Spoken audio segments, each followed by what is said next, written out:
Keith, you're muted. And I'm muted somehow. You were muted. Because, so I'll say that again. Do it again. Hello, and welcome to 2K Drones. For some reason, it didn't unmute after the video. Welcome to another episode. And as always, I'm joined by Chuck, who is not muted. I am not muted. I should be muted a lot, but I am not muted. This guy. Sorry, Keith. Hey, everybody. We're back. This is why we need a producer. And talking of producers and all round, I think we hired one. And news people, we've hired one. So everybody, please welcome, as always, Henry Robotic. Hello. And Henry. Hi, Henry. You're right, buddy. How you doing? Good. How are you? Getting there. I need you. You need to learn all of this. We have one more very special guest. We are very privileged to have Sean from Geeksvana. Hello, sir. Hello. Good morning, Sean. How are Good we? afternoon. Good afternoon. Yeah, good afternoon indeed. How are you doing, sir? I'm good, thank you. Can't complain. How's Happy to be here. How's the weather there in the UK? Because being English, we like to talk about this. I hear it's up and down. Noise. It's noise. It's very noisy at the moment. It's sunny, sort of 18 degrees out there. So it's yeah, good day to wash the car. Ooh, and you're in the new studio. So how you digging the new studio? Yeah, getting there. It's just that thing of you know, as we all know with our home studios, you work so hard to get it just right. And then you're like, oh, let's go and get an actual studio, and then you have to start again, basically. And then you realize how much you had set up at the old place, and you know just how much work there is to get things dialed in again, basically. But you know, we'll get there. You should do a whole video on that because, as you can see behind me, I have a lot of work to do. But hey, that works too. But your 50% are there. You've got the nice camera all going now. It looks, Lori's loaning me her nice camera. It's good morning, men and Henry. Sorry, I've just got to flash up a comment from Bill. Oh, that's harsh. He's more mature than the three of us combined. The other three of us combined. He's probably more mature than Bill, so.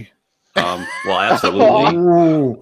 Okay. Sorry, Bill, but yeah, you and me, Bill and I are, we're definitely maturity challenged, which is a good thing, if you ask me. I like that. That's fun. Yeah. I hope I didn't insult Bill because I mean that in a warm, happy way. It's good to be kind of like have that childish thing going. Yeah. Just want to say hi Awkward to Jesse. Yeah, that's the a Lego Saturn V that is awesome. And I may have ordered the space shuttle as well. I'm still waiting for that to turn up. I can't wait for that one.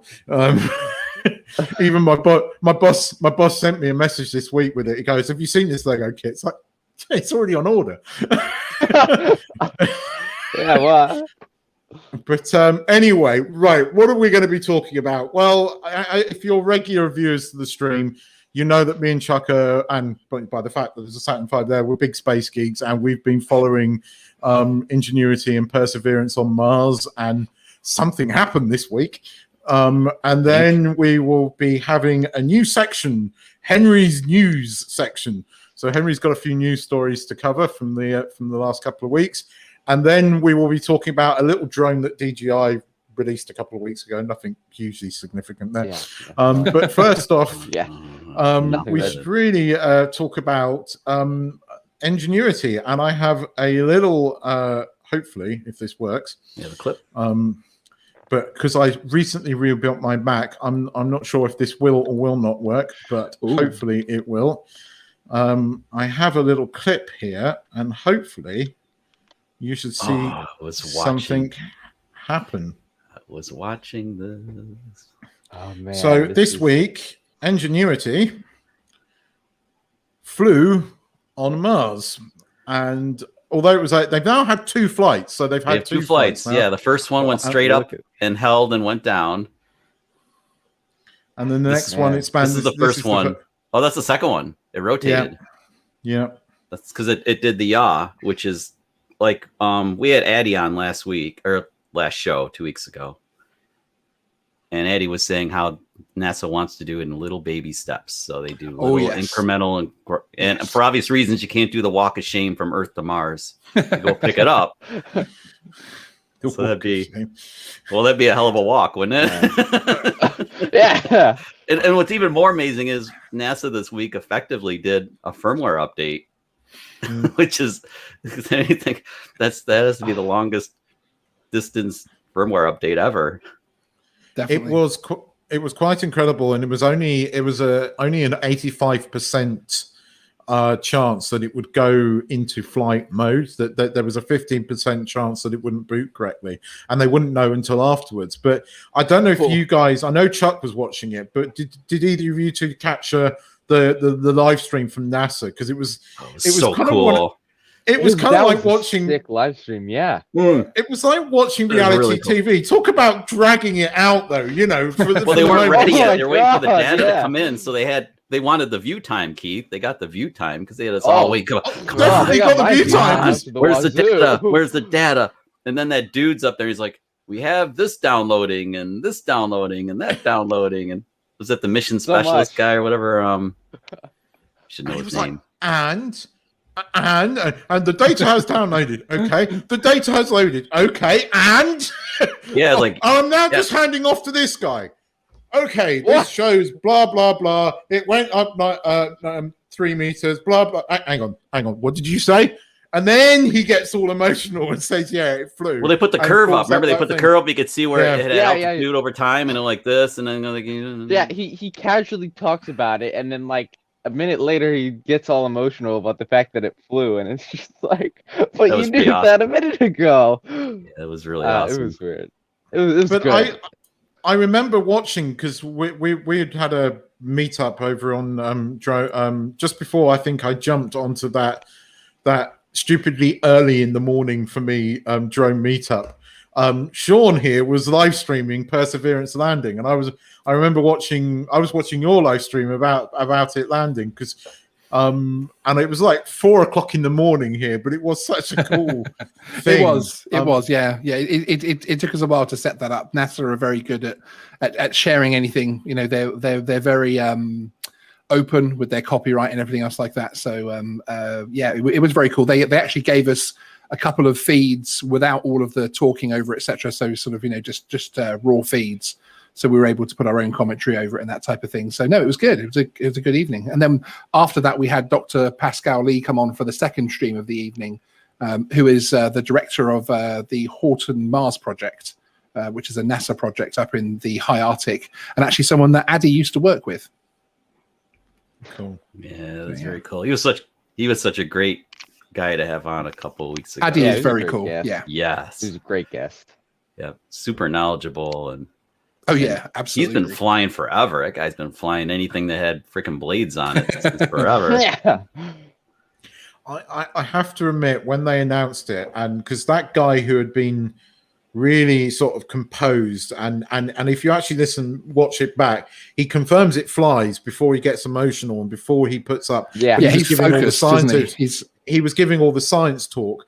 And then he got emotional, and I have to admit, I got quite emotional. It's a shame that people don't cover the news. The news did cover it, but it should have been more hyped. It should have been. I mean, the significance of it and what is to come from this, hopefully, is huge. It's huge for exploration of space and for the furtherment of humankind. I mean, I might sound like I'm jazzing this up, but it is true. What they flew something on the surface of another planet. It's getting my mind around that. You're wrapping your head around it. I know. It's a lot.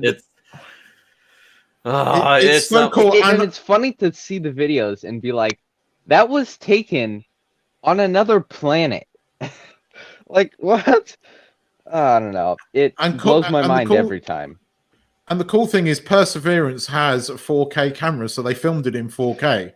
And that's just epic. And I love the fact that Ingenuity has a tiny piece of cloth from one of the wings of the original Wright brothers aircraft.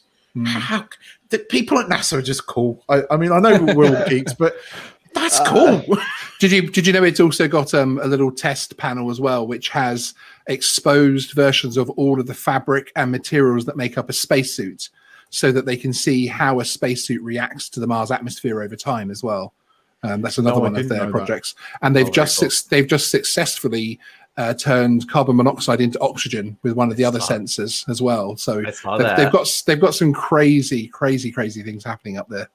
I hope they don't bring too much back. I'm a little nervous. Bring back the next coronavirus, Martian flavor. Well, that is actually Martian flavor. Yeah. That is actually the next mission. NASA's next mission is to fly a probe, land it on Mars, collect samples, take off from Mars, and fly it back to Earth. That is their next mission. Not a good idea. I'm sorry. It's not a good idea.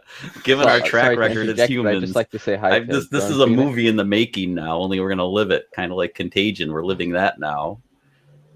Hard pass. Henry, you're right. We should say hi, Drone Phoenix. Yep. Thanks for coming along. I think we should say hi, Drone in Nature. How are you doing? My wife's on. She says, Chuck. Yep. Yeah. Say one of our most important viewers. Hello, Laurie. And say hello to Sean. Yep. Do you want to be a bit worried, Chuck? Maybe he is pretty. Those you guys with your British accents, I can't compete with that. Hello. Good eye. Oh man, that was exaggerated. The normal smooth. Yeah, I'm a little nervous. Maybe going back to this. I mean, they've got another drone mission that is planned to Europa, haven't they, Sean? Isn't that another mission that they've got on the? Yeah, there's also one going to Titan. It's which is Dragonfly, which is actually a really advanced piece of machinery, because that one will be jet powered and propeller powered. Because of course on Mars you're going to need both propeller and jet powered drones, because the higher you go, the less effective the rotor blades are going to be. So if they want to get sort of up into the mountains, it's going to be a different thing. But actually, what's interesting about I mentioned him earlier, Dr. Pascal Lee. He's actually working his work up in the high Arctic. Is actually working on the first manned mission in 2035. And the reason we had him on Geeksvana originally is they're developing a smart glove to control the drone with, and they can actually now control things like a DJI Spark just with the fingers inside their glove. So they can beckon it, and then like the middle finger will make it go down a little bit and up and this sort of thing, and it literally is like the Force basically. And there's an interview. There's an interview on my channel with him last year, and it shows it in action. The guy's in a full spacesuit in the high Arctic, and he's controlling a DJI Spark with just with the glove. It's awesome. Wow, using the Force. Yeah, the Jedi mind trick. Yeah, so he's working on the 50th, 60th iteration of what's up there now. So it was a very important night for him and his project as well. So they need ionic drives to propel these things going into the future. You need the ionic drive. It's got to become a reality. Well, yeah, we need better propulsion for sure. They're talking about nuclear propulsion for something to say when we venture to Mars. They're talking about nuclear ion drives. I think Dragonfly is going to be nuclear powered. Actually, the one going to Titan. But of course, they've got all sorts of. We had a very long talk about the sort of the ethical side of things as well, as far as what they send and therefore what contamination they potentially leave behind, etc. Because, for instance, even things like Perseverance and the entire mission has to go through an entire clean down process to make sure we don't accidentally take sort of microbial life to Mars. So we don't actually bring life with us. Bring basically. Corona to Mars. Talk about a pandemic, universal already pandemic. Lives there. You don't want to kill it. And you don't want to be responsible for changing a planet's direction or ecosystem by one tiny thing. You should at least given the Martians a couple doses of Pfizer or something. Yeah. You say you're worried. I mean, you say you're worried about what's on Mars. Really, you want to be more worried what's frozen in the Arctic and is coming up because of global warming. That's another huge topic that's going way out of the realm of drones. But yes, what we're thawing out is pretty scary. It was. I mean, the National Geographic did a 2 seasons of something called Mars, which was a kind of semi-documentary, semi-drama based upon a mission to Mars, and they covered a disease or on Mars, a virus that was discovered. It was very interesting, actually. There was a fair few things in that show that were quite interesting. Drone in Nature says, so in a few years the Chinese will fly a DJI drone on Mars. It's funny you should say that, because we all assume that it's going to be NASA that's first to Mars, but never know. Yeah. The way the Chinese are progressing at the moment, it could be interesting to see what happens next. Another space race. The unmanned mission is us first. Yay for us. We'll see. Yay for us. Did you going back to Ingenuity, because NASA are now referring to it as a helicopter. But they did initially refer to it as a drone, and it is a drone. They're interchangeable as an unmanned aerial system. Well, they're interchangeable. It's funny because they had a few hours after the flight, NASA did a second live stream with a press conference, and there was all these people asking press, and one guy asked, "Why don't you call it a drone?" And the head lady was quite nice about it, but the chief engineer he got proper salty about it. He was like, "Well, you can call it a drone if you want to, but drones are like the things that you buy off the shops of Best Buy and blah blah blah." So it's drone then. But he got really quite salty about it. But he goes, "I guess you can call it a drone." So if you want to know where NASA's unmanned aerial system, aka drone. But I was just blown away by it. As I said, I got quite emotional watching it. I thought it was amazing, and it was something that I was like, I will remember this. I will remember where I was. Yeah. Even I was driving to pick something up from my bloody wife, but I remember listening to it in the car. I was supposed to take my wife to work, and she's like, "Are you ready to go yet?" No, soon. Soon.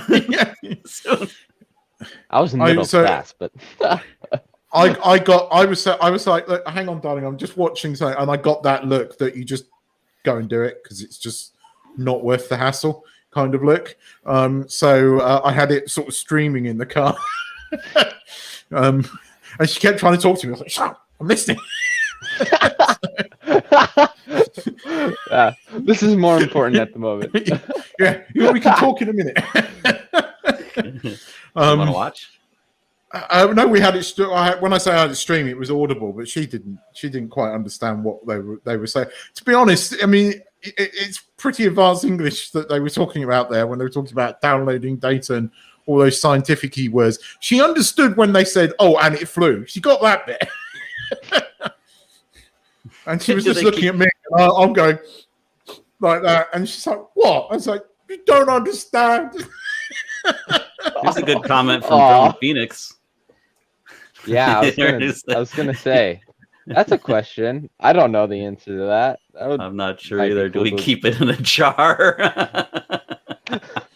Well, actually, isn't I thought they released it. Perseverance is doing an experiment at the moment with something called a MOXIE, and it's generating oxygen because it's pulling the hydrogen out of the air. The fuel cell. And it's generating and it's generating it because what they want to do is when they send a rocket to Mars. So the idea of a manned mission to Mars at the moment is they're going to send lots of sort of resupply missions. But one of the things, and you might have seen this in The Martian, but this is pretty much what they're going to have to do, is they will send a ship to Mars prior to the sort of, a mission, and that will land on Mars and generate fuel so that it can then take off again and fly back up to whatever vehicle they fly to Mars. So, and Perseverance is doing an experiment right now on seeing what rates that it can generate at, so they can, see how many years prior to the man landing there that they have to send it, and then it will sit on Mars generating fuel. Pretty much. Very cool. It's really cool. Right, we shouldn't we should move on because this is a drone channel. We're Henry, talking drones and interplanetary drones. Henry, you have some news stories for us this week. Which one would you like to cover first? So I know which one to share. Yeah, I think I'll cover the Mavic 3 leak first. I'm glad you said that because that's the one I read it. Yeah. I did put it in the Discord chat. So yeah, I don't know. You can share. I can share. Whatever works. I've got it. All right. So if this works, no, it's not going to. Yeah, can you share it? Because this needs to. This needs to Yeah, I have to. Breaking in the producer. Yeah, I rebuilt this Mac this week because it's not good, and it needs me to go through all the security settings again. Go through it on my computer, but essentially what it was what happened was this week a couple of generally reliable leakers, Drone XL, if you know them, and Jasper Ellens, he released a photo of the Mavic 3, and it's a shell. And generally, I don't believe in these sort of weird one-off images, especially of the Mavic 3, because a lot of people like to say, "Oh, here's an image of the Mavic 3," and the Mavic 3 is notorious for fake leaks. But I actually think there might be some substance to a Mavic 3 coming soon, simply because for the first time since the Mavic 2's release, the Mavic, it's actually been challenged by another drone, and that also happens to be a DJI drone. But yeah, also Keith, I did join on my computer. I'm backstage right now, so yeah, I'm sharing my screen there. Hang on. You're backstage? It's not showing you for some reason. Hang on. I think I can bring this up for you. Give me a sec. It's not there good. We go. We'll get there. There we go. We'll get there. It is. All right, there we go. All right. But punch it in? Yeah, I don't know. You can't really tell much by the image. It as you can tell, it's been, passed through many hands. Yeah. We've seen it. Yeah. And personally, it is different than the current Mavic shell body, but I don't know. I'm still a little bit, especially about this image. I don't know about it. While it is from reliable leakers, I don't know. Where's the battery go? I assume from the top. Is the bottom on the top of the photo, or because I almost wonder if it is? I see like a bank of sensors and stuff. You see the holes? I think what we're looking at is just this. I don't know if you can tell, but like with the vents and everything, I think we're just looking at the bottom half of the drone without the arms. I was wondering if it's positioned like this. But maybe not. Yeah. Because you see like the arms, like you see this section right here. Well, you can't see from right, the joint. The joint, basically. Do we? I don't trust those no sketches at all. I would. Hell no. The shell you found doesn't have like the cutout for the battery like you traditionally see on a Mavic.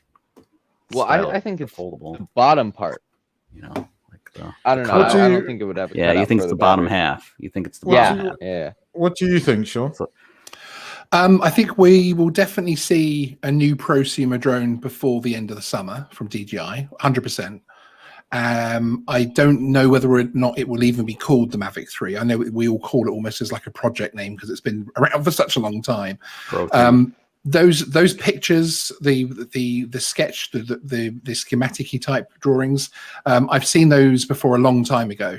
And that actually looks like when they played with that for the Mavic 2 Pro, not even anything to do with the Mavic 3, and it would show, in my opinion, if it was anything like the drawings that are below, I think that would almost show that DJI are dying off, frankly, because it would show zero innovation for their next big prosumer drone.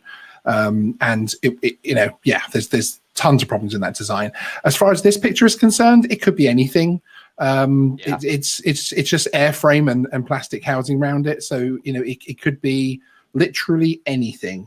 And we all have to be slightly wary these days that the DJI marketing machine in full flow now is clearly quite happy to leak things, and there are clearly agreements allowing Best Buy to release 1 or 2 units here and 1 or 2 units there, etc. Oops, we sold one, and popping up on YouTube and getting them a couple of 100,000, and then all they have to do is just put their video up. They don't even have to do a launch event anymore. So I think it's it's really interesting. There's definitely a new prosumer drone coming by the end of the summer. Whether it's going to have the Mavic name on it anymore, who knows? Whether it's going to start a new generation of drones, a bit like the Mavic Pro did after the Phantoms. So yeah, it's very difficult to know, and I only start to get particularly excited when I see sort of FCC filings and pictures like we got of the FPV drone early on that you just cannot deny is obviously the product. To me, those are the kind of leaks that start to get me excited. Exactly, and I 100% agree with that. I don't believe in any of these sketches. There have been tons of Mavic 3 sketches that have come out, and I just don't know. I will never trust a sketch. No matter how many. To be absolutely fair, the sketch showing the downward props, when Ozita put that on there, he didn't actually say this is the Mavic 3 or anything. He just said, well, this would be hard to hand catch. He didn't actually make any clear. Everybody else made the thing, the jump, as it were, and said, oh, this must be the Mavic 3 he's talking about. Yeah. And then in another tweet, completely separate to that one, he then said, I have also seen a very interesting patent listing this morning. So again, people have linked those two together to say that, oh, this is the patent this is the patent that he's seen.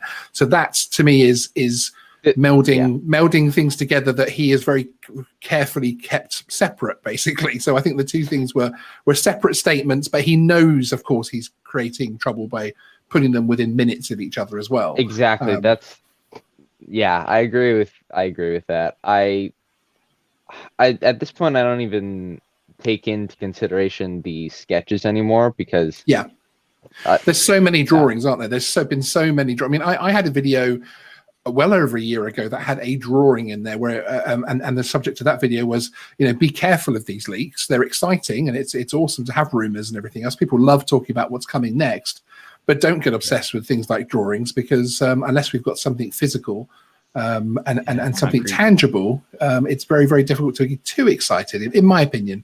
But again, if you want to get excited over a drawing, go ahead. I'm happy with that as well. I totally agree with you. One thing I will say is I think I've got a bet going here with Chuck, but I reckon it's going to be called the DJI Pro 3. I'm going with that. I actually agree now. But I'll hold true to my bet, but I'm pretty sure he's going to win. A few levels of thinking there, isn't there? Really, there's they keep dropping the Osmo and the Mavic and everything else like that, but are they actually wanting to keep the Mavic name exclusive for the next big prosumer launch? I don't like that idea, but I see the weight in it. But I think that it's going to be a different form factor. So so therefore, it's no longer going to be. That would make sense. Something like the DJI Pro 3 sounds cool. Or I've heard other names being banded around in the industry, and there's always, because you always have to be careful as well. It's a bit like I did a video on the FPV drone a few months before that came out and said, oh, it's codename Flash. So and then actually everyone started calling it the DJI Flash. It's like, actually, no. That's just the code name. It's just the name they stick when they send it out. And in fact, the first app, the developer app, which we showed on one of our live streams, it was called the Flash app. It's the DJI Flash. It's a cool name for it, isn't it? It's a cool name. Yeah. It certainly makes your wallet disappear in a flash. It did too. Oh, yeah. Well, the money did. The wallet's still here, but it's lighter. So, but I think there's something deeper going on as well. I think the DJI are potentially pivoting their entire business, and I'm not sure in 10 years' time whether there'll be such a force in drones. Really, because I think I got a story for that. Yeah, really, because I think we've got a couple more years of regulation left to go, and then we're going to start seeing very big brands bringing out highly automated drones. And potentially what we would call a hobby drone now probably won't exist in 15 years' time. This will be seen as the Wild West when we used to be able to control these things. I much more see the future of consumer drones as being something that you throw into the air and it takes care of the flights. You tell it the kind of shots that you want to capture, and it will capture them for you rather than you actually controlling the drone physically. I think that's probably the future with UTM and everything else around the corner. But that's the fun in that. That's a whole indeed. But it's going to be a very different marketplace in my opinion. But and I think DJI are very slowly turning the ship, whilst putting lots and lots of drones out there to obviously make as much as they can while things are still cool now. But hey, I won't just be an old man. I'll be a very old man by then, so I don't mind. Hey, you drones, get off my lawn! Yeah, perhaps it'll be cool. What I've got to do is throw it in the air. Perhaps that's actually from the only movement I'll be able to do. Yeah, that sounds cool. Like, just Sean, throw you it need in the a air and walker. it does all the filming for me. Yeah, but by then you'll probably be able to press a button here, and the really funky contact lenses that you've got will be beaming what that drone is seeing. So you won't have to do exactly. Well, yes. Wow. If you saw Elon's monkey video, there you go, Elon's monkey video, where they had his new software, actually his new product, actually with the monkey, essentially playing a computer game, with his mind. So that was so cool. It's not that far away. That was an interesting one actually, because I really, really wanted to run that on Geeksvana. But there was just something about the putting a monkey out while you put electrodes in his brain and things like that I thought, I'm not sure. Hey, I understand humanely and everything else like that, and they've got an excellent record from that point of view. But there was just that little bit that's held me back on that story, unfortunately. No, I get it. Ooh. I understand it completely. Yes, hover chairs. Not hover chairs, hover boards. Well, no, we need hover wheelchairs because we're not going to. But it also has to be said. We'll have these little tiny self-flying drones. We'll have flying cars. We'll have police drones on 24-hour patrol, etc. But Applebee still won't be able to deliver food to Bill's house. Oh, slam! And it's all John Coopy's fault. Obscure reference. Is John out there? I don't think he's watching. Damn it all. All right. And speaking of DJI branching out, I'm going to go to the next story, which is, this. Oh, boy. This is an interesting one because recently we've seen a lot of new images of this DJI Osmo Pro thing. And it's weird because we saw this exact design in different images a couple months ago. Sketch. Yeah, we did. I remember seeing that before too. Yeah, there's been rumors for a long time that they are working on some kind of full frame camera.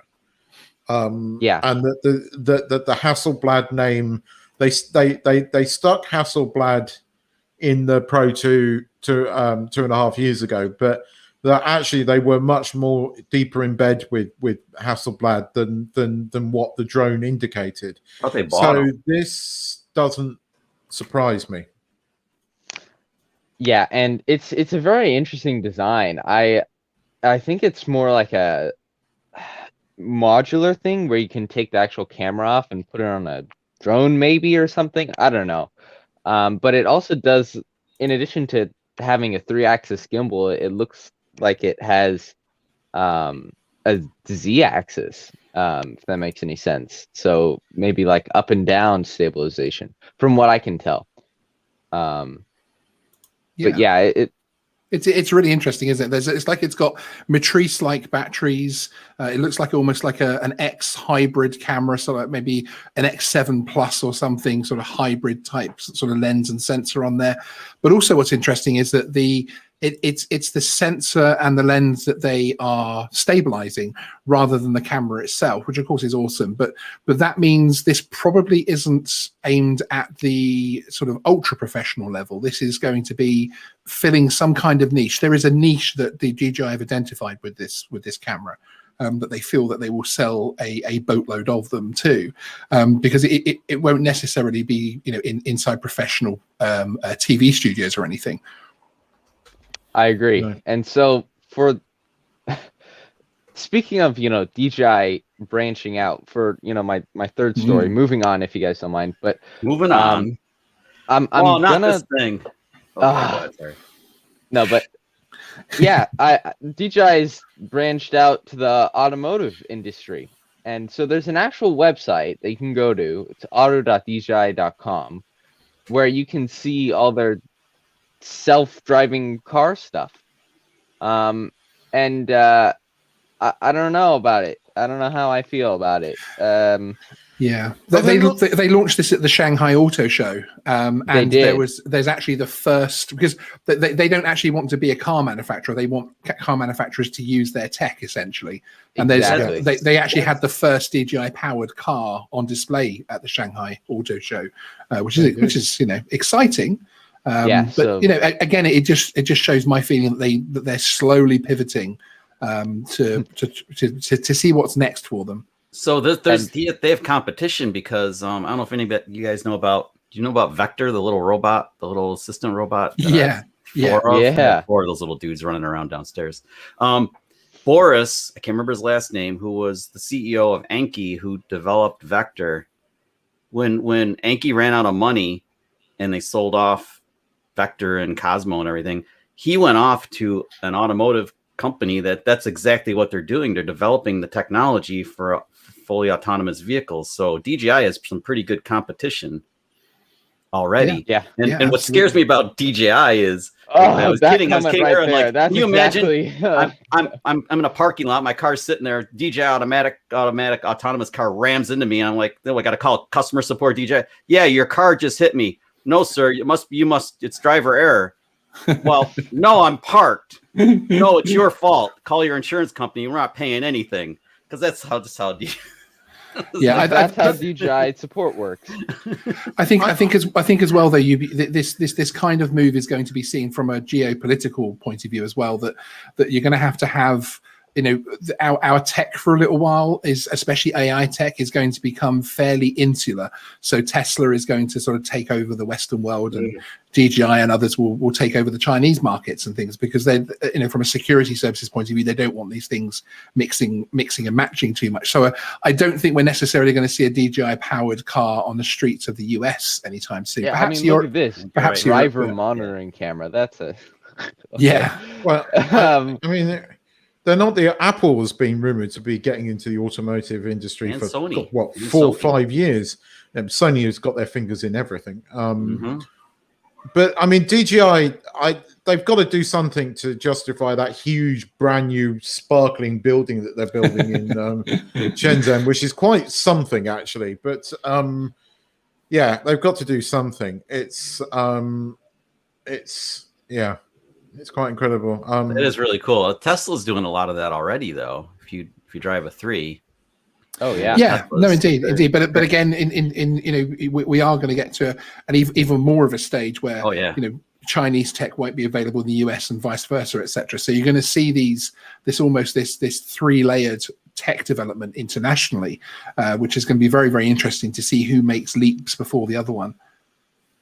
It definitely will. It is very cool stuff. And it makes sense to go from the drones to vehicles. It's anything for that matter. Aircraft are pretty much, Boeing aircraft are pretty much autonomous now. They put them in autopilot and they take off and land themselves. You almost don't need a pilot anymore. It's pretty crazy. Yeah. Passenger jets.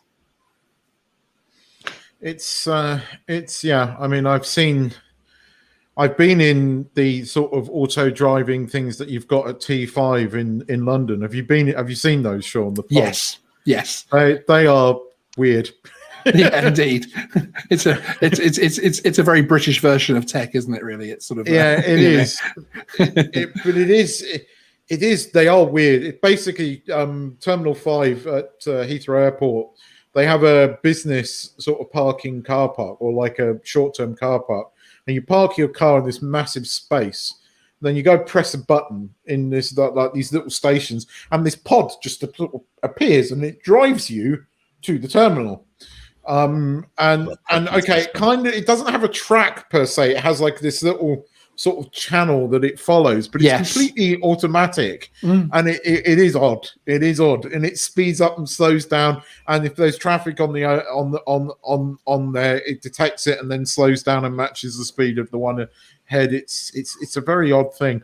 I still don't know what I feel about when it comes to sort of self-automated cars. I don't know, but I mean, I've been on the DLR and that's been around for years. So, although again, that's on tracks, it can't exactly. I think you have to also have the whole sort of herd immunity thing, from the point of view that, you know, once we have enough cars that are capable of this on the road, then you can start having them, you know, driving in convoy, etc., and talking to each other and that type of thing. So I think if you leap 30, 35, 40 years in the future, then, you know, all these cars that are autonomous capable can then come online more, and actually, you know, everyone will be driving that way. Oh my God, Skynet, it's happening. Oh yeah! Oh, it's already here. It's already here. Yeah, brilliant. Skynet. Brilliant. All right. Okay. So, Yep. Ooh, broke the internet. Well, my bad. So, I think then we will move on to the next one, and the contentious, I think, subject of the Mavic 2 Air S. Point counterpoint. Oh, no. Jane, you Air 2S. Sorry. Go on, Sean. What do you think about this drone before we get into this? I don't think there's any real problem with it. I think it's a good drone. I don't think it's necessarily a replacement drone of anything else. I think it's a nice upgrade from the Air 2. I think if you don't own a drone of that size yet and you need one, then great. Then it's a fantastic drone. I think if you've already got an Air 2, there's arguments as to whether it depends on your use and your level of expertise as far as how much of the sensor power you will use, as far as you want the upgrade and that type of thing. Yeah, I mean, but they're I was already happy with the Air 2 before the Air 2S came along. So, and I'm still happy with both of those drones. They're great. They're both great drones. Have you ordered the Air 2S? Oh, I have it. Yeah, I had it on launch day. Oh, of course you did. To call it an upgrade, depending on what it is, an upgrade to the Air 2. What was that? I'm hearing some. What's that? I don't know. Flush the toilet? What was that? Yeah. Well, what happened? Is that coming from you, Sean? I don't think so. Bear with me. StreamYards has just taken over my microphone. That was strange. That was my awesome. manual microphone was turned up, so the Skynet. AI heard us. It heard you. It heard you. Oh no! Here we go. It's Here we go. Sorry, I don't use StreamYards, and there is a automatically adjust mic volume button, which was already obviously by default pressed. So I've unticked that now. Oh man, very strange. We use it at the moment. Whether we will use it in the future, I'm not sure. Hey, it's cool. Yeah, it's a good system. For starting out, it's pretty good. Yeah, it's amazing. We've just switched to 1080, although you have to do a setting which they don't tell you about. So for the last 2 weeks, where I thought we were in 1080, there's a setting that you have to actually, even though you've got the plan, and it says 1080 streaming. You have a little option buried, deep in the settings. A bit like DJI telling you that the function, a feature that they've just announced is not ready yet, available in a firmware update. It's one of those kind of little small things. Oh, enable 1080p kind of thing. But yes, you may have noticed we are in glorious 1080p today. We are. Chuck's got a new camera. We've got 1080p. I don't. Lori has a new camera that she's graciously letting me use. It's on rent. Sorry. It'll cost me later. Chuck's going to be getting a new camera. I could have two of them in redundancy, two angles. Ooh. But going back to the Air 2S, I was on a live stream when this launched, and I maintain what I said about this. This is not a pro level drone. It has some pro features like D-Log and other things, but this is not DJI's replacement to the Pro 2. There is something else coming, well, you will know my sort of analogy on this, actually, being a Brit, Keith, and I see it as the first Land Rover Discovery, where they took all the parts of old Land Rovers and old Sherpa vans that had Sherpa headlights and a Leyland DAF van door and this sort of thing, and said, okay, let's put it all together and make a car out of it. And it sold really well, and it actually did spurn a very successful model of SUV now. But the Air 2S kind of feels like that to me, that it's sort of, how far can we take that little form factor without going into the, without knocking into the sort of the prosumer side of things. And I think they did it well. I think it's a good little drone. But I think it is, using up a lot of tech. Yeah. I mean, I'm going to get it because I want the pro camera, and I've been on the fence. I've been toing and froing whether I buy a pro camera for my my DJI Zoom at the moment, my Zoom 2. But actually, I've got the similar battery issues with the Zoom 2 that everybody's having with swelling batteries. So I'd have to buy. Not everybody. Not yet, because you don't go anywhere hot. But that's got to be it. No, that has to be the key. Well, Maui wasn't exactly cool, But, but you were only there for 2 weeks, Yeah, but I didn't leave them I made sure I didn't leave the batteries in the car when I wasn't with it and stuff too. I mean, I did my best to keep them comfy. I had them in a cooler bag for that matter. I think if you already own the 2 Pro or the Pro 2 as Chuck has it, unless you want a drone that has a wider field of view, so there is an argument for that. There's definitely an argument. Keith, you explained it to me earlier about the cinematic wider field of view. I understand now. There is an argument, but depending on who you talk to and on the videos, and I mean, Philip Bloom is I quite like his videos. He's a very knowledgeable camera guy. Such a great video. That is such a great video. He says that the Pro 2, the video in certain conditions is still better out of it. So I don't know. I'm getting the Air 2S because I love my Air 2 and I love the small drones, and because I'm running batteries around and stuff, redundancy, you can keep them both.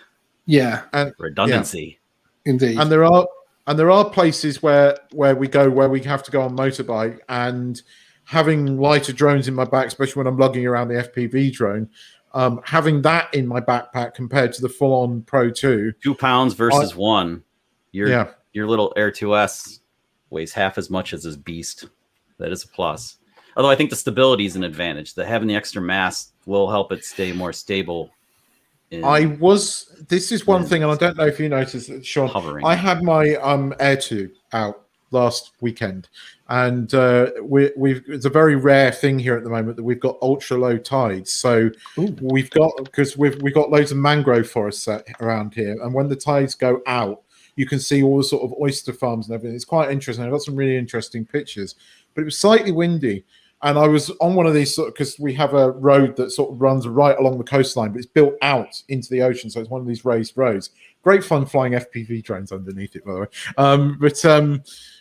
When the drone was coming down, it was really wobbling, and as it landed on one of its legs, and the leg, because of the wind wobble, it hit the ground quite a lot. And I do worry about the durability of the air drone series, because they are lighter and therefore not as controlled, in my opinion, in their landing as that Zoom. I tend to hand catch my Air 2s and minis. I don't tend to. I don't mind taking them off from the ground if it's the right location, but I tend to hand catch these days, just more out of habit than anything else, I think. Hey, Mike Miller's in the chat. Yeah, the biggest issue we've had with it on Geeksvana is the fact that obviously it doesn't hold the C labels yet for the UK audience. So it hasn't appeared on my channel yet, and I've got a couple of videos coming up on it, but it hasn't been something I've been focusing on because I don't want to wind up the 42% of UK audience that I have by flying this drone that no one can buy yet because it's when's this labeling system kicking in? When does it actually kick in the UK? Well, that's part of the debate in the UK and the EU, frankly, because of course we came out of the EU. We also came out of EASA, which they were expecting to stay in. So we're having to make the standards again ourselves, which is taking obviously time to do. It has to be, manufacturers have to have it on there before the end of 2022. And the last we've been hearing is that we're expecting to have it. To behold.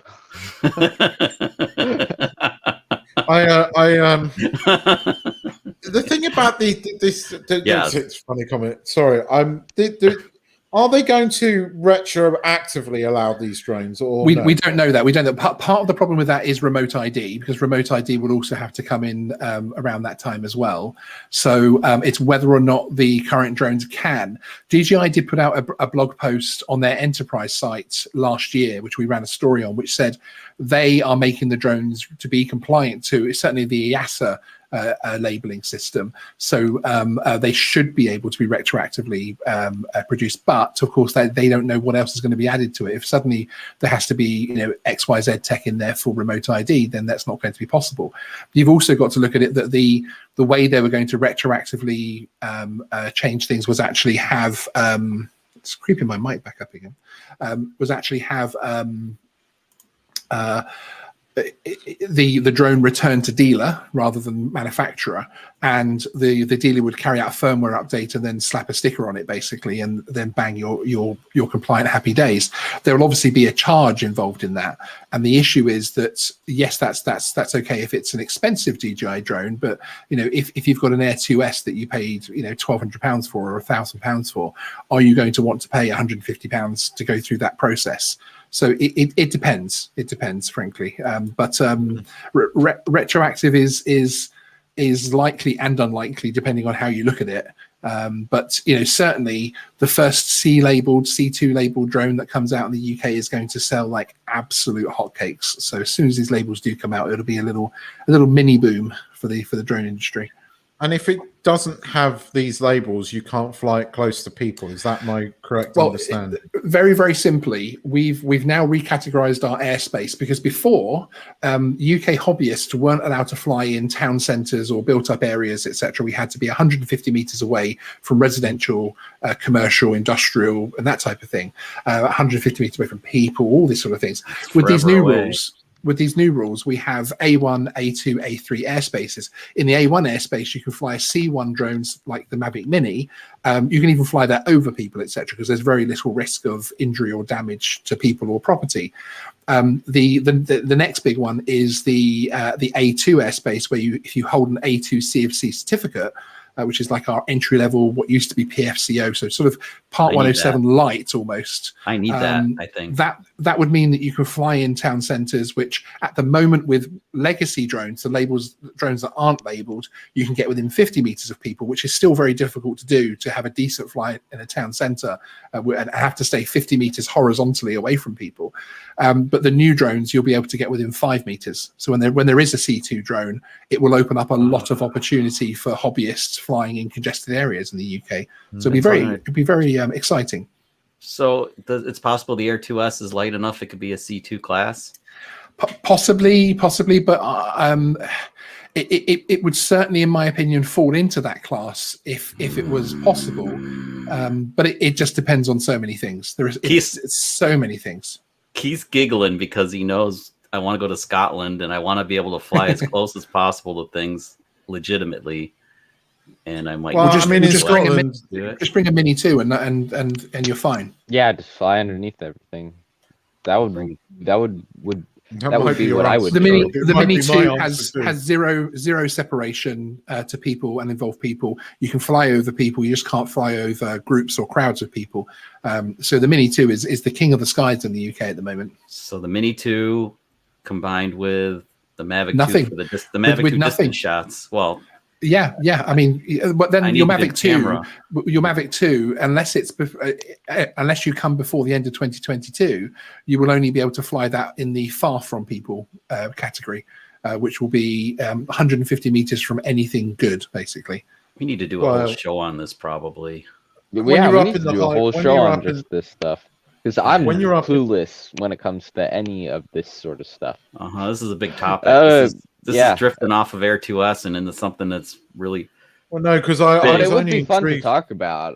It's important. It's important from whether you're in the UK or in the United States of America. I mean, it's been about... That subject has been probably about 40% of my entire channel for at least the last 12 months now. So it is. Yeah. It's an important subject matter. Topic. Yeah. And there's channels like ours. Ian in London is another one in the UK that's a chunky British-based a drone channel which does a lot on that side of things. So it's there's a few of us getting the message out there, as it were. So it's important. Well, it's personally important to me as an American because I plan on being on your soil soon, so I need to be legit. Nice. It's only proper. You'll be okay up in the Highlands with it. But if you're going to go sort of like to Edinburgh and places like that, your answer might be the Mini 2. Feel better now? Feel better? I have no idea why it's doing that. I think he's just got a built-in flush into that chair. That's what I think. I think it's like a swirling douche or something. It's the fan of the laptop, but it's that's how much it's turning the microphone up. Are you sitting on a bidet, Sean? The Geeksvana studio has all the geek needs. All the comforts of the for my 24-hour live stream. You are. It's like Jerry Lewis would be jealous to have built-in features like that. Okay, everything is unticked, so hopefully that will be okay now. Oh, you're really quiet now. Yeah. You changed something. Shh. Very, very quiet. Okay, I will keep a close eye on this little light on my microphone. It's very strange. Yeah, that's really weird, Sean. It's clearly a compatibility issue with StreamYards of some type, so I use OBS for my normal streaming. You got this going on. Yeah, exactly. Well. I'm going to try and pick up a 2S and hopefully maybe tomorrow. Nice. I had to get all my... It's the time of year where I have to reapply for my visa because I have to do it every year. And I had to have so much in the bank, which I had, but if I went and bought a 2S, I wouldn't have done it. So you mean a Mavic 2 or Air 2? Yeah. You said anyway. As for the Mini 2, when is DJI going to make the smart controller compatible with that thing? They made it compatible with everything else. What are they doing this on purpose just to be mean to Mini 2 owners? I don't think it will have it, and I think the main reason is sensors. I think the Mini 3 will come automatically compatible with the smart controller. Because the Mini 3 will probably see that in a year or two, in my opinion. I would say by Christmas, and it will have front obstacle avoidance, which the 2 was supposed to have, but it wasn't ready. Yeah, there's that little LED in the nose. Yeah. I mean, there's still work to be done. DJI is nowhere near done with anything. Yeah, DJI may as well just call themselves Apple now, frankly. They are the Apple of the airwaves. And there are little whispers of rumors of the Osmo Action 2 and that sort of stuff, and I can see them really. Well, the Action 2 has definitely got to be coming with a bigger sensor and stuff. I can see that happening. The Action 2 is actually with creators now, so it's 100% very close. Yeah, I kind of figured. People have that. People have that in hand already, so. Okay. Oh, that'd be awesome. A Mini 3 with a Hasselblad? Bring it. I can see them putting the Mini 3 will have sensors. That'll be its big thing. Yeah, because the front LED was supposed to be a front obstacle, which Billy Carl tweeted out not long after the Mini 2 launched. He said that he'd been told that it was supposed to be a sensor, which is why the Mini 2 weighs the 243 grams. It's why it's actually quite a bit lighter, because it was designed to have that sensor in there and that extra weight. And it was held off for the Mini 3 basically. So it just wasn't ready. But they're releasing Mini 3 this year. I think they're going to release that drone every year. Christmas time. I think you guys are right. And the Air 3 will have side sensors. You know it. Just back to this for a second. No, Mike, I haven't done recurrent. Henry, I haven't either. I have not. I haven't flown my drone in a while, simply because I can't go anywhere without school taking my time away from me. But I do need to actually sit down and research like the laws and stuff, because it's changed and there's a lot I need to learn. But he's talking recurrent though. He's talking recurrent. You have your 107? I don't. Sure. I'm not old enough. Okay. Oh yeah. I do have everything registered under my name, but I'm not old enough to get a Part 107. Okay. Sadly. Forget you're that. Yeah, I keep forgetting you're so much more mature than me. I keep forgetting. Anyway, Mike, I'm only a year into my 107, so I don't have to do the recurrent until this coming March, which is effectively tomorrow. I am looking at doing the equivalent of getting. It's going to be really difficult because I'm a foreigner, but technically, if my YouTube channel becomes monetized, I have to go and get some kind of commercial permit here. Oh, but okay. I am talking to a dealer that I've said I'm going to probably buy the 2S off, so he likes me at the moment. And I'm talking to him at the moment, and he's sort of helping me because I'm saying that I'm close, and I don't want. It just takes one immigration guy here to say, "Oh, you've got a monetized YouTube channel." And then I have to make sure I've got all the right paperwork. So yeah, and that's true of anybody that's actually putting drone footage on a monetized channel. You should technically you need have to have a commercial license. Well, wherever you are. That's why I did it here in the States. I even if I do get monetization, you're completely right. It wouldn't be legal for me to monetize any of the videos with any of that drone footage in them. So it is now legal here, of course, because they've removed the commercial side of things for the UK. With the new rules, they no longer give specific permissions for commercial operation. It's just based on risk now. So the riskier the flight gets, the better qualification you have to get, rather than what you're actually doing it for. I like that idea, actually. We definitely need to talk about this more. I'm sorry that I kind of segued away from what we were talking about into this, but that's a good topic. That could be a whole live stream. Yeah, and I do like the international aspect where we're covering two of the big players. We have the UK and the US. That's pretty cool because that's. And the rest of Europe would be. Yeah, the rest of Europe is just bundled, aren't they? I mean, I say they.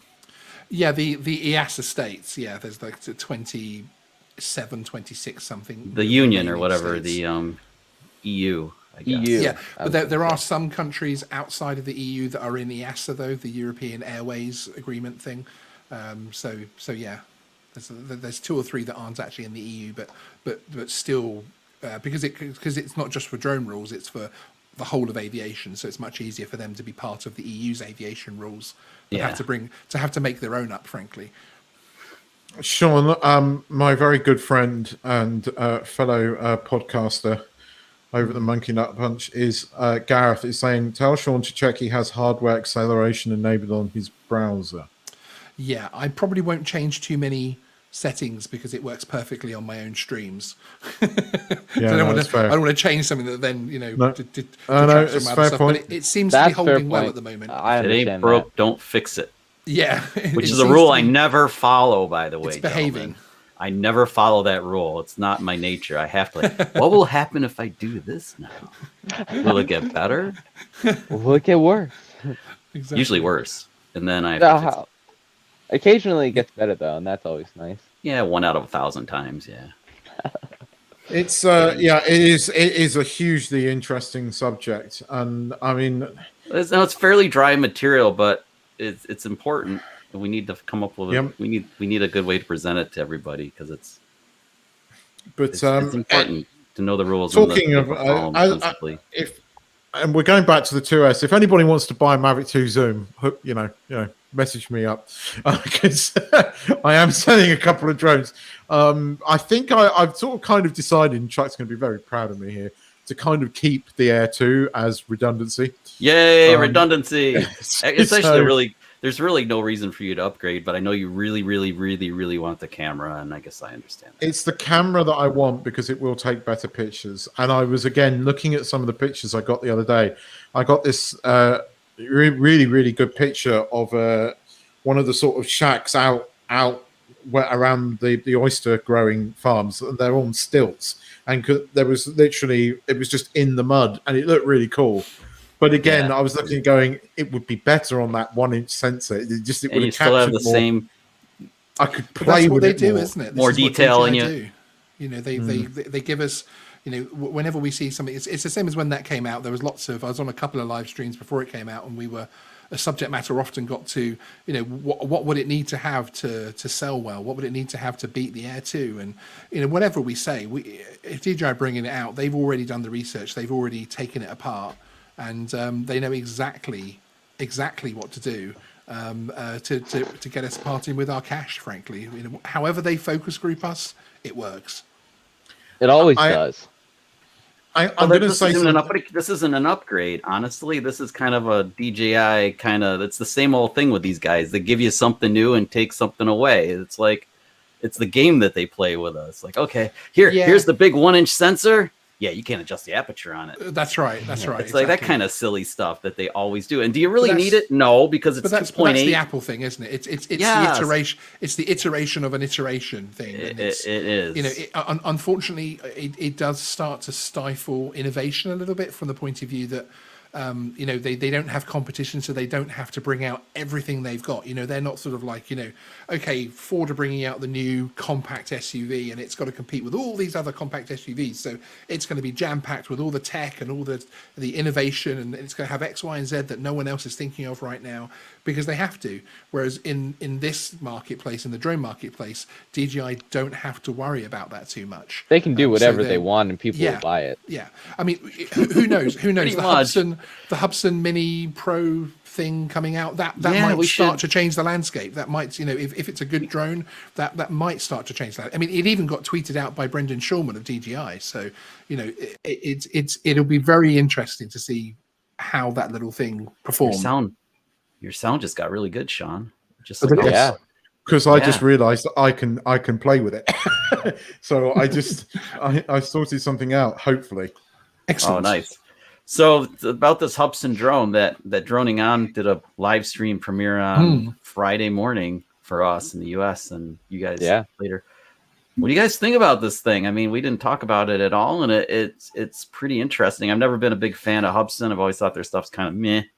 Never works right. Yeah, me too. I've always thought of their stuff it's kind of meh. I know a buddy who had a Hubsan 501S, I think, and it was a pile of crap, actually. So maybe that's why I'm bitter towards it. But what do you guys think about this thing? It looks pretty cool. It has like a 3/4-inch sensor, it looks like, and yeah, I think it has the potential. I think it's, you know, it's kind of like when DJI bring out or let's say Sony's bringing out a new camera and it has a spec list. You can be pretty confident the spec list is going to work as you think it's going to work. Bar not being able to adjust apertures and that type of thing. But if DJI say we're going to bring out a 30-minute drone that can do 5.4K and, you know, 60 frames a second, you can pretty much expect it to do that. With other brands, sometimes that doesn't happen once it's actually launched. So it'll be very interesting to see what happens when it does launch. But I have a feeling if anyone can pull off a good sub 250 gram drone to compete with the Mini, then it would be Hubsan. I have to say, I have a sneaky feeling about this one that it might actually be pretty good. I've been really harsh on them, like I said, and I shouldn't be. I know there are Hubsan fans out there, so shame on me. The only one I've ever seen is my buddy Randy's, who he had his before I had my Mavic Pro, and I remember how he was salivating. I'm like, oh my God, Chuck, that's so nice compared to this Hubsan. And his Hubsan went bonkers a bunch of times and crashed into a school and bounced off. It did bounce off, though. I'll give it credit. It bounced off a brick school and lived. Very cool. I don't think the Mavic Pro would have survived it. The gimbal would have been hanging and it would have been a disaster. So it's I mean, my view of DJI. I personally would like to see them have some kind of competition because they need it. I feel that they need it. Yeah, they need to raise They're too their big, game. fat, and happy, and they need somebody to. Competition is really good for the consumer. It's good for us. Yeah, it's going to make them do things less iterative, like they've been doing. It's going to force them to bring it to the table faster.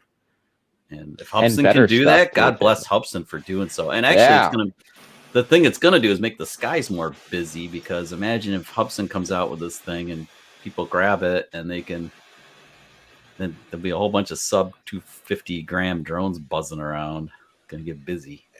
It's going to be interesting.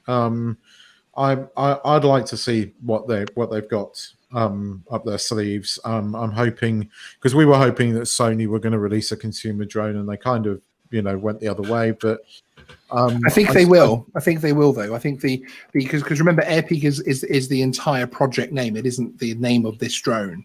So whatever model number, whatever cool Sony, the X739.333 or whatever they end up calling it to confuse us all. The Airpeak model, the brand, I had a long chat with them at CES this year, and the project is going to bear a lot more fruit than we're seeing at the moment. I suspect the enterprise is to kind of get things cooking, and then the prosumer and consumer stuff will fall out after. Exactly. Yes. Yeah.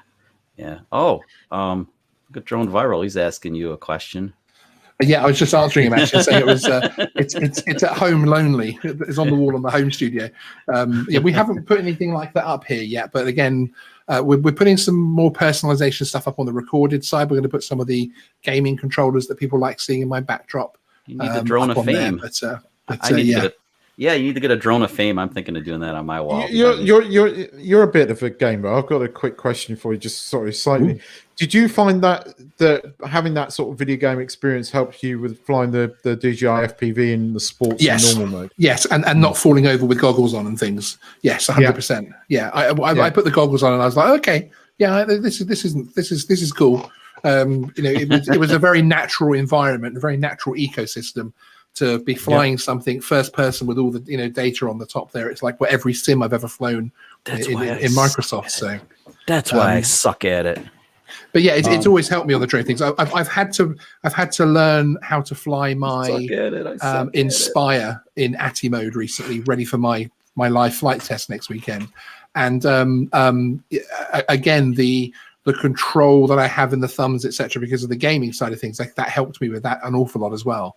Although that's very scary to have that big thing lummoxing around, but there we go. Yeah, I'm looking forward to because it's watching you with that next week. Actually, I shall try and follow it. Thanks. I know. I wish you luck, sir. I do. I wish you luck. And I saw one in the wild in Oregon. It was pretty awesome. At least you can't say I'm hiding from it, can you? So. I salute you for your it takes some guts to put yourself out there, so I salute you for that. So I'll be in your chat, or I will try and be, as long as my wife doesn't make. We have a professional crew filming it all for us. So we're very lucky that our one of our main sponsors is also has a production company, and they're basically, I'm flying to Belfast, and all the live streams are coming from their studios. So they'll be just about the best live streams I've ever put on in production value wise, for sure. But so it's going to be interesting to not have to, because where I am now, my live desk, I've got stream decks and controllers and lighting and all these other things, and as bringing the guests in and making the videos work and everything else like that. So I'm gonna have none of that to do next week, which is going to be very interesting. But I just have to do a live flight test, but no big deal. I think I will hopefully be watching and giving you support. I will do my best as well. I will make it happen. It's a brave thing you're doing. Yes, it'll be fun. It'll be interesting. Yeah, it was one of those things that gets mentioned on a live stream, so you can't really say no, that's not really a good idea. But because they kind of dropped it on me on the live stream, I kind of had to go with it. So good, excellent tactics. Challenge accepted, right, Sean? Yeah, exactly. Hold my beer. Watch this. Yeah, indeed. Elma Bear. But I've actually also got the sponsored drone masterclass, who are a drone training company. Hence, they're the ones giving me the course and testing me. But it's actually the chap that's actually the instructor that's going to be putting me through the test is the former Civil Aviation Authority drone unit boss. So he was actually the guy that brought in all the UK drone regulations, etc. And he was a former police unit leader as well. So again, it's not just an instructor. I have to get the instructor with all those that level of qualification. So it's going to be interesting. Yes, I am Mike Miller. You have to fly it in to do this particular test. You have to fly in ATI mode. So it was important to do it with the drone in ATI mode. We thought the Inspire is still an awesome drone. I've been loving it since I bought a secondhand one. I absolutely love that drone. And we thought it'd be cool to do it with the Inspire because it does have ATI mode, and it's a commercial grade drone, which obviously the GVC qualification that I'm going for my test on is very much the commercial grade qualification here in the UK now. So yeah, it's going to be fun. It's going to be interesting and scary. At some point, I saw one of those. I finally saw one in the wild. It was, in fact, ironically, I'm premiering this Oregon video after this show, and I was in Oregon at this one winery called Grateful, and these dudes were setting up. They had all the good camera work, and they were pulling out an Inspire 2, and I had this little dude, and I'm like, I bring it down, and I walk over, like, I'm like a little kid, like, oh my God, that's an Inspire 2, isn't it? And they're like, yeah, how do you like your Mavic 2? I'm like, who cares? You have an Inspire 2. It's like so awesome. Yeah, that's what I'd have done too. Yeah, I was like, that thing was awesome to fly too. I just kicked my camera stand. Sorry, it's got a bit wonky now. I need to get a better lens. Anyway, good luck, Sean. No, seriously. Thank you. Yeah, I appreciate it. Good luck. It's going to be. I don't, not that I don't care. I really want to pass. I have been flying the hell out of my drone in ATI mode. I've also been getting the worried messages from the sponsor saying it's great to hear you're practicing so much, but please, don't crash it. Basically, we need keep it in one piece. Keep it in one piece until you get here, type thing. Yeah, but win, lose or draw. I honestly don't mind from that point of view because I think it is at least a genuine journey. So if it does fail, then it's it's something that will it will help other people as well. And hopefully one of the ideas of doing it is because it is quite a serious flight test. It'll hopefully take down a bit of the barriers of people wondering what happens on these particular exam flight tests. And, they'll see literally a real world example of it happening live in front of them. It's it's going to be interesting. I will hopefully be watching. And hopefully next week we can on the next live stream I should have an Air 2S by then, so me and Chuck can have a proper showdown between the drones. That would be awesome. Yeah. So awesome. I am going to get it. I'm going to sell my 2 Zoom. I think. Jokes aside. Cool. Yeah. Chuck, have you cracked to buy one yet? Then.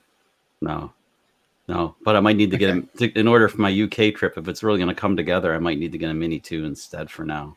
I really want to hold out for the Mavic or Pro 3 or whatever it's going to be. I really do. I don't mind carrying the bigger stuff as long as it's not huge, like it's a Phantom replacement and they make it really big. I just soon do the 3. It won't be big. I have to admit. Yeah, it'll be right up my sleeve. It's what I want. It's what I want. I'll wait. I don't care. It'll be expensive, but it'll be literally like we'll all be rubbing our eyes, saying, "Is this real? This is actually wow."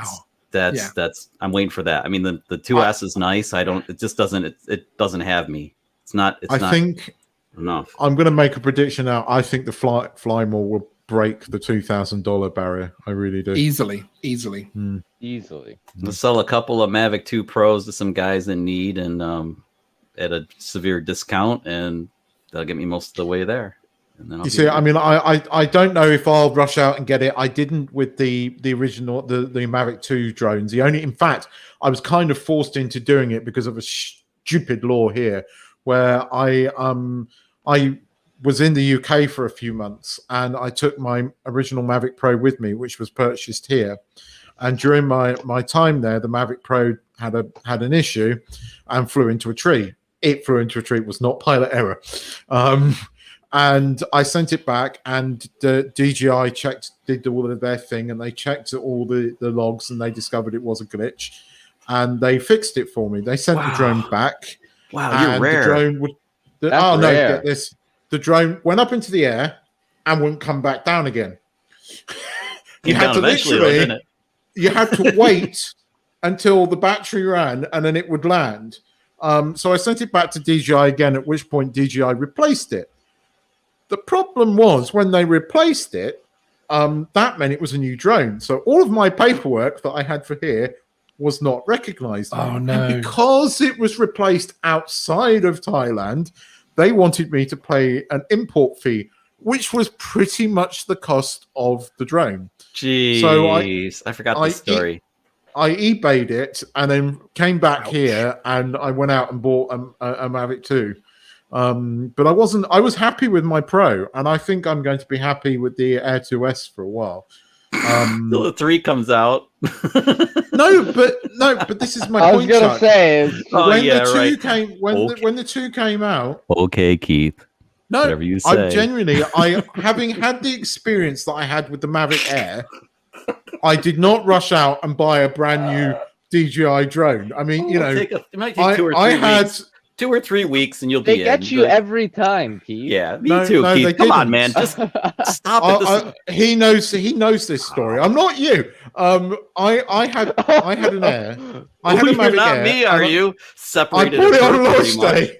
I bought it on launch day, and I had a ton of problems with it, Henry, and it put me off buying a new DJI drone again. That's understandable. That's understandable. And I bought the FPV, but I knew what I was getting into with the FPV. I knew that there was going to be issues with it, and there are issues with it, but I didn't rush out and buy the Mavic 2. I didn't, and I did. I liked it, and I wanted it, but I waited.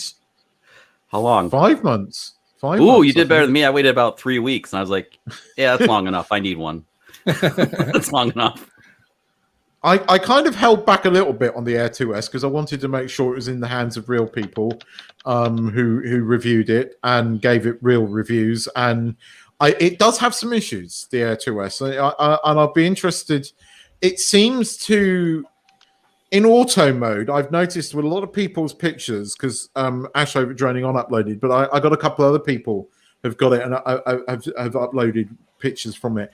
It seems to prioritize ISO over shutter speed in auto, which is very, very odd, and needs to be fixed. As soon as you switch it into manual and you set up your exposures properly, beautiful pictures, and they're sharp and they're lovely.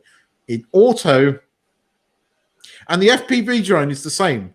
I mean, I was flying it the other day, and I said to you, I said the difference the minute I slapped an ND filter on it and got it and set it into manual, the difference is night and day. Yeah, I've had those from day one, so I feel I never knew that. I never flew it without NDs because I had the freewells right off the bat, and I was looking at the footage from other people's drones. I'm like, I can't fly it that great, but I'm like, this FPV drone looks pretty damn good with the freewell on it with the ND. It's night and day difference. It fixes the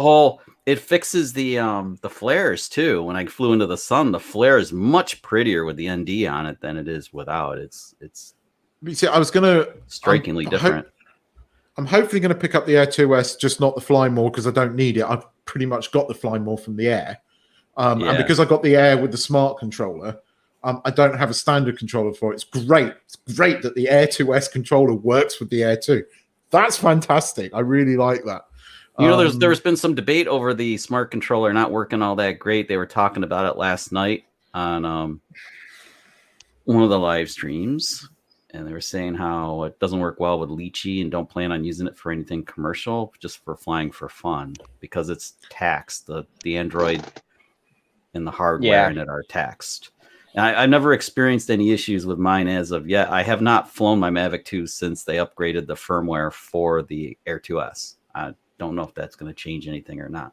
But it seems like every time if you add something to the smart controller's plate, I mean, you're adding more data and stuff. There's more aircraft that it can handle and things. I wonder if that does burden the smart controller to the point of getting goofy and unreliable. They said they were disconnecting.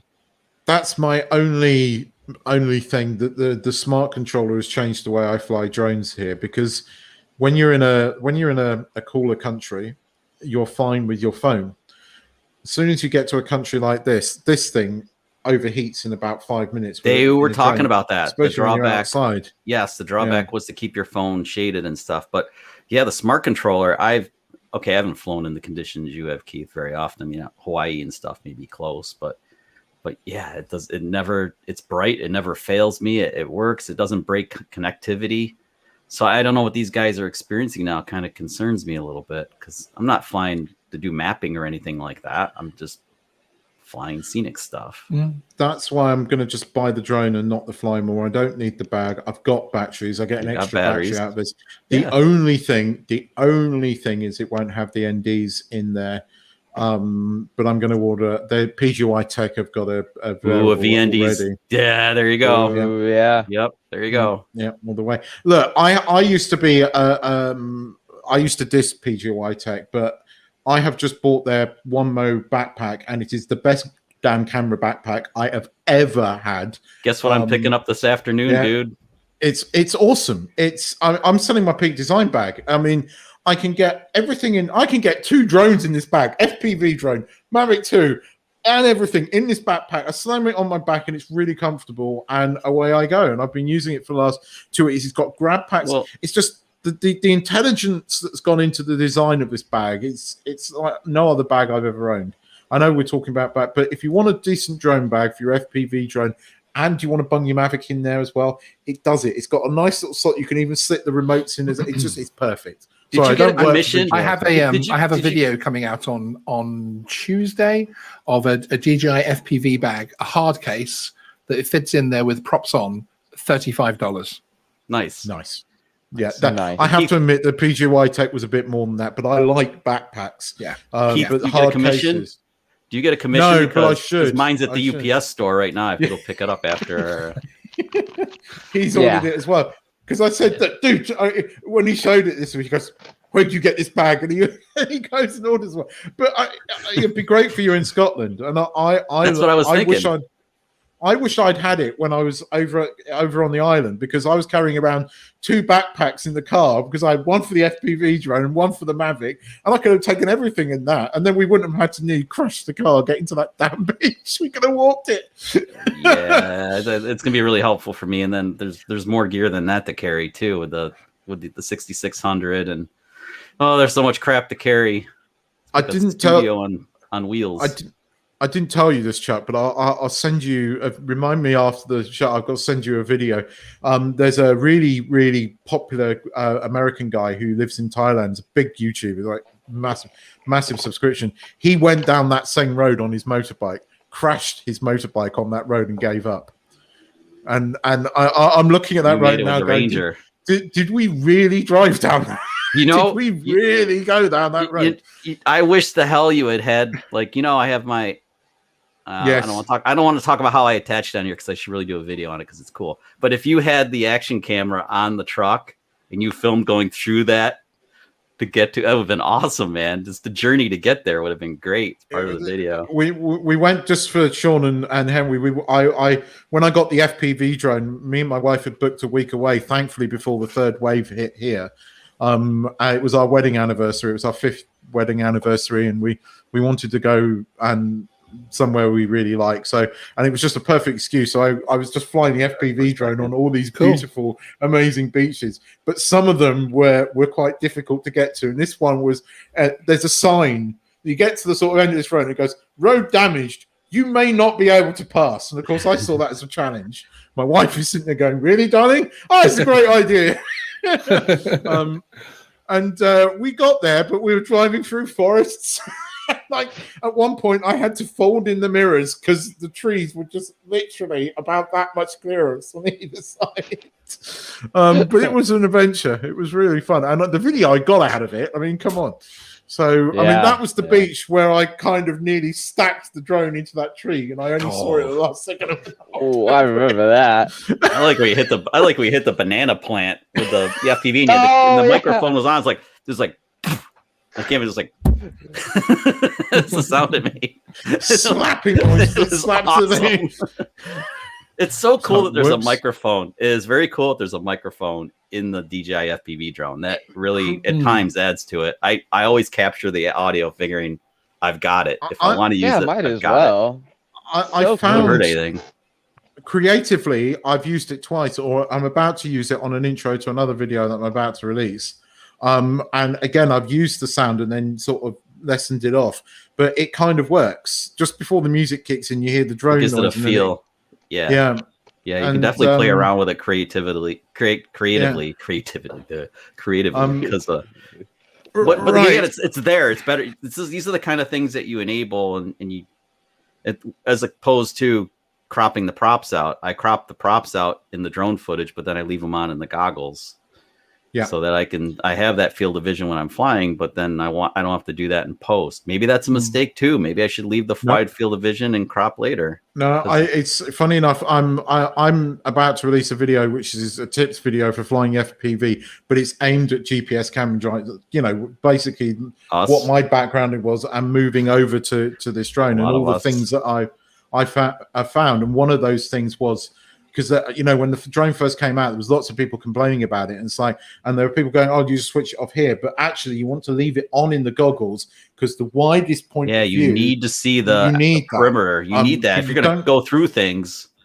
You don't need that like in swing your sets, like I was told to do again. It's worth it.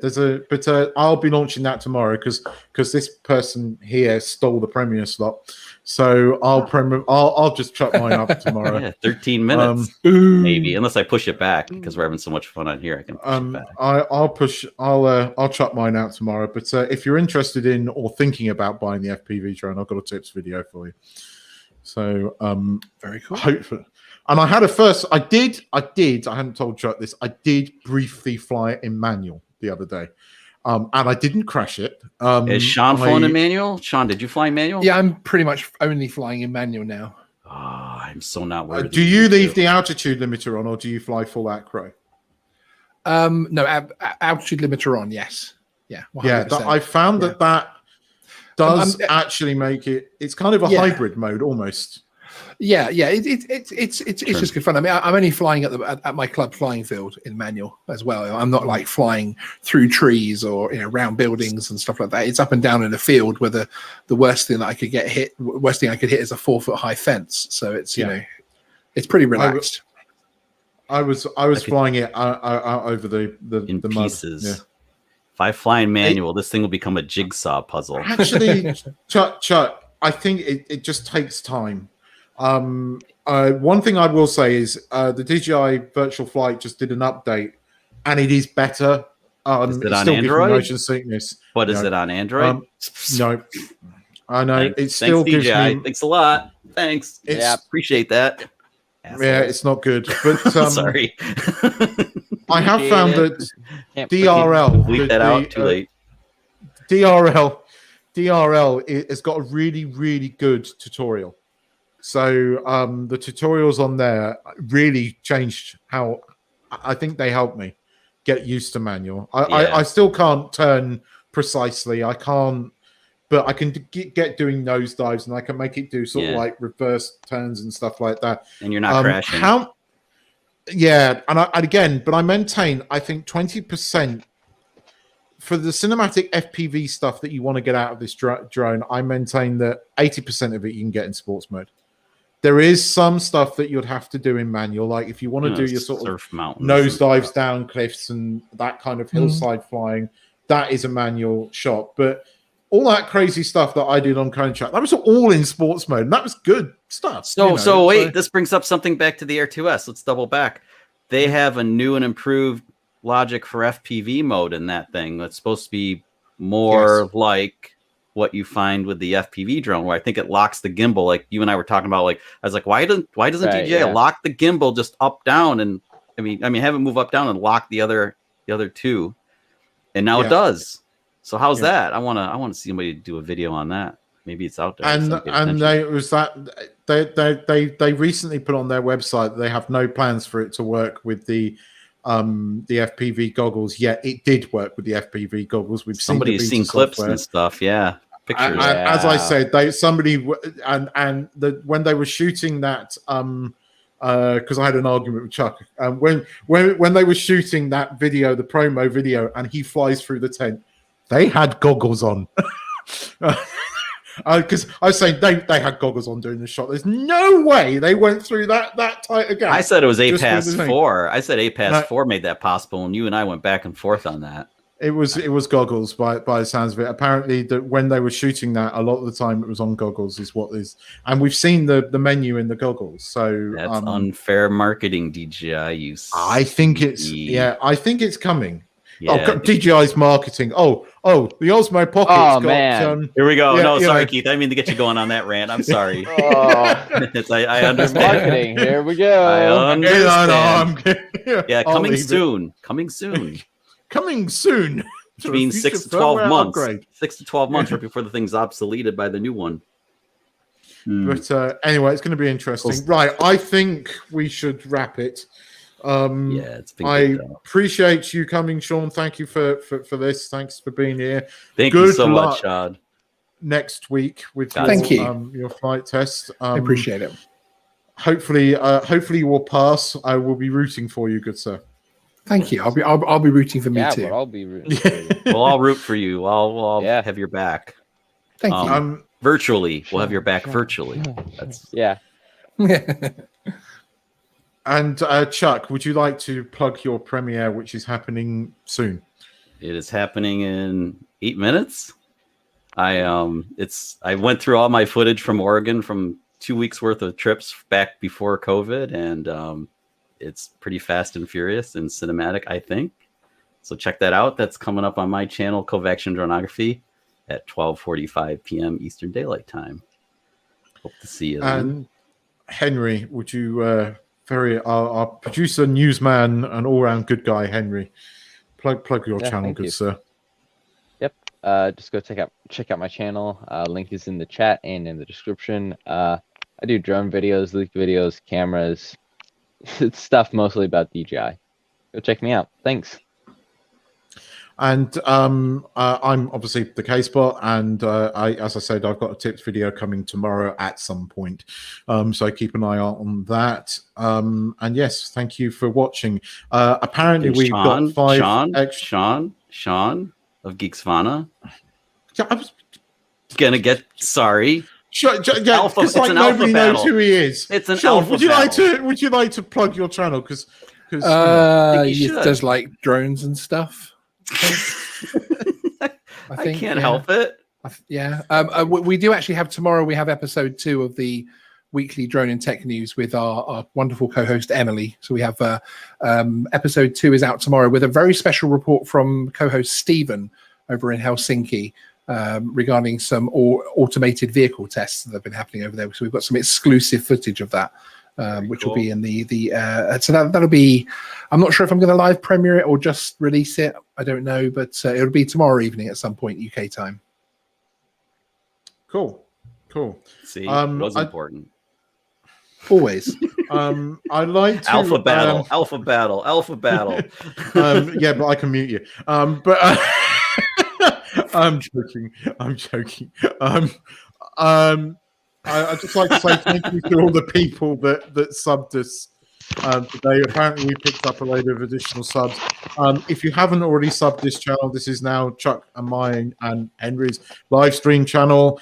So please hit us up and sub us if you haven't done already, because we'd like to get to 100 subs on this one quickly, because then we can get our URL and a few other bits from YouTube. So, guys, thanks for watching. Thanks for joining in on the chat. Thanks for all the comments, and we'll see you in the next one.